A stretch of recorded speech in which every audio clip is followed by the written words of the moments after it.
이 자동차 사고 한방치료 시에 안타까운 사례들 같은 경우 몇 가지 설명해 보면 이래요.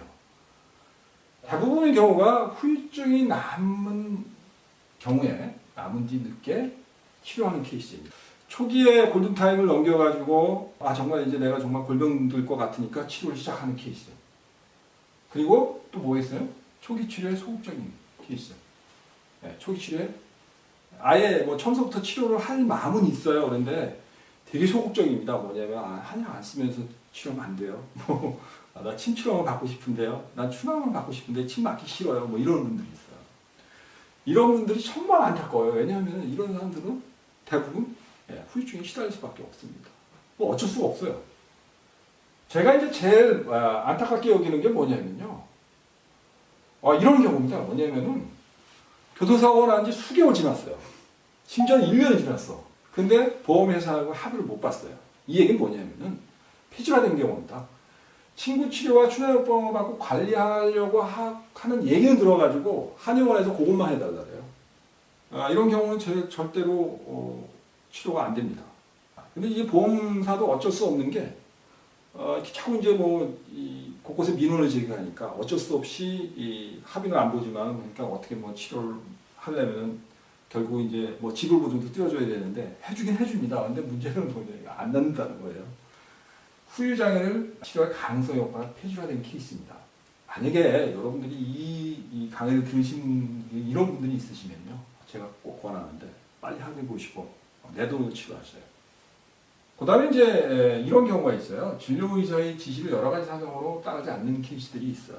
이제 제가 임상에서 많이 보는 경우는 뭐냐면 암 환자 투병했던 분들이라든가 이런 분들은 이제 뭐냐면 약을 복용하는데 한약 같은 거를 복용하면 안 됩니다라는 얘기를 들었던 분들이 많아요. 이런 분들 같은 경우는 이제 한약 복용을 안 하고 치료하면 안 돼요. 이런 식으로 얘기를 합니다. 근데 어떤 분들은 이제 한약을 복용하는데 조금만 먹고 그냥 증상 좀 완화되면 빨리 끊어야지 이렇게 생각하는 분들도 있고요. 그래서 좀 꼼수를 자꾸 써요. 그리고 이제 치료를 적게 받지 않고 투약을 거부하고 지연하는 환자. 그러니까 그런 현상도 없으면서 이제 스스로 약이 먹기 싫어가지고 지연하는 환자. 이런 분들이 이제 문제가 되고요. 더 큰 문제는 뭐냐면은 자기가 가해자 차량일 경우예요. 이런 경우에 이제 뭐냐면은 의료비가 늘어나면은 문제가 돼요. 이게 그냥 치료비가 자꾸 늘어나니까 어떻게 돼요? 나중에 그것을 인해 가지고 자신의 보험료가 할증되잖아요. 그러니까 이제 그런 것 때문에 부담돼가지고 치료를 지연합니다. 이런 분들을 제가 많이 보는데 결국 후유증은 가라앉습니다. 이런 분들이 상 문제가 뭐냐면은 환자, 보험사 모두에게 피해를 줘요. 결국 이제 의료기관의 경우에도 이런 경우에 오래 끌기 때문에 결과적으로는 이제 청구해도 또 삭감당할 가능성이 높죠. 왜냐하면 과도한 너 치료를 했어 해가지고 삭감해버려요. 그래서 의료기관에도 피해가 돼요.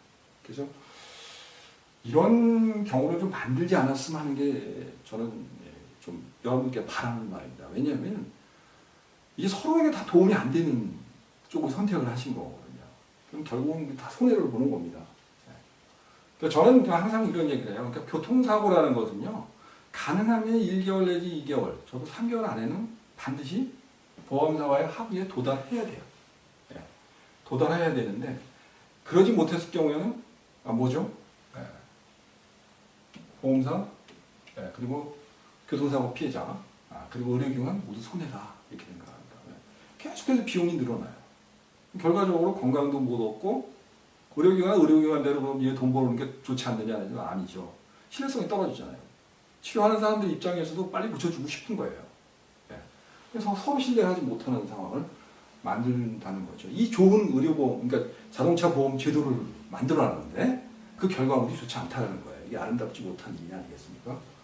제가 여러분들께 꼭 해드리고 싶은 얘기가 뭐냐면 자동차 사고 후에 손해를 보지 않으려면 저는 이런 얘기를 하고 싶어요. 환자 측에 꼭 권고하고 싶은 건 뭐냐면 내가 좀 경미하다. 정형외과에 가서 검사해보니까 큰 문제 없어. 그냥 염좌상인 것 같아. 이런 경미한 정도의 증상인 경우에는 빨리 한방치료를 시작하라는 거예요. 하다못해 난 치료를 안 해도 될 정도로 경미하지 않아? 라고 할지라도 반드시 한의원에 가서 진찰이라도 한번 받아보라는 겁니다. 정말 그런지 안 그런지. 그 당일날 못 가더라도 하루 이틀 3일 지나면서 쫙 증상이 유발되거든요.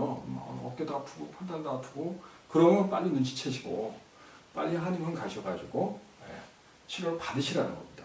최소한 한 3주 정도의 진료를 집중하실 필요성이 있고요. 그것을 집중해 놓으시는 게 1개월, 2개월, 3개월 뒤에 내가 골병이라는 후유증을 안고 사느냐 안 안고 사느냐의 선택, 기호라는 사실을 명심하시기 바랍니다. 그리고 이제 제가 좀 이 보험사 쪽에도 사실 할 말이 있어요. 어떻게 이 치료를 하는데 좋은 자동차 보험, 진료 체계가 있단 말이에요. 근데 문제는 이걸 악용하는 분들이 있다는 거죠. 아주 고의적으로 악용을 해요. 네. 우리가 임상에서 봅니다. 그런데 알면서도 뭐라고 말을 못해요. 환자에게 있어서 우리 의사들은 갑질을 할 수 없거든요.